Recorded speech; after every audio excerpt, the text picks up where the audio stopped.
भूल जाते बंदर की महिमा नेक नहीं है। हनुमान को बंदर रोज पूजा कर रहे हैं, बंदरों के लोग इस देश के। जी आप विचार करो क्या बोल जाते हैं। इन्हें बोलने तक की अकल नहीं है कि क्या बोलना चाहिए क्या नहीं बोलना चाहिए।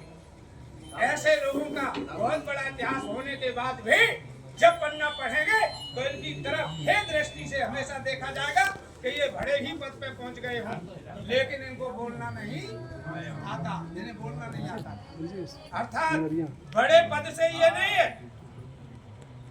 कि आपके कुकर्म बंद हो जाते हैं, नीच नीचता ही नहीं छोड़ा चाहे वो राष्ट्रपति हो जाए।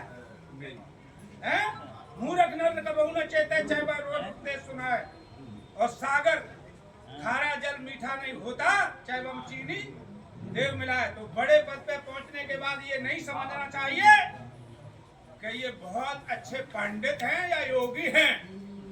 बड़े पद पे तो लोग पहुंचा देते हैं, और योगी नाम से होते हैं, भोगी भी होते हैं। तो लोभियों से, ढोंगियों से, पाखंडियों से, भोगियों से बच के रहने की जरूरत है, तभी आपका जीवन सार्थक होगा। तो हम अपने जीवन को सार्थक तभी बना पाएंगे जब सबका सम्मान करें, किसी का अपमान न करें। किसी को बंदर भालू कहने का हक नहीं है किसी को, या किसी को हम बंदर कहें, किसी को हम भालू कहें।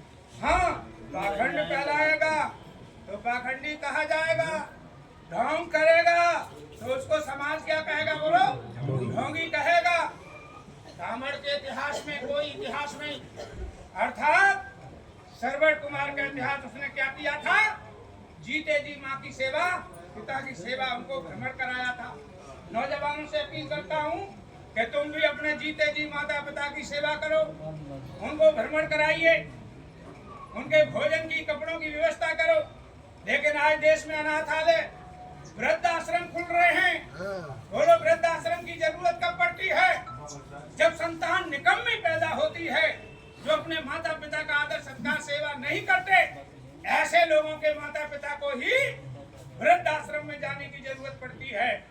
इसलिए हमारा तो धर्म कहता है, हमारा सनातन धर्म कहता है, मातृ देवो भव, पितृदेवो भव, आचार्य देवो भव, अतिथि देवो भव। ये मेरे माता पिता, आचार्य, अतिथि, यही हमारे देवता हैं।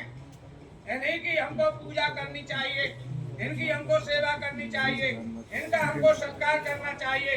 अर्थात इनका आदर सत्कार सम्मान करना ही इनकी पूजा है। तो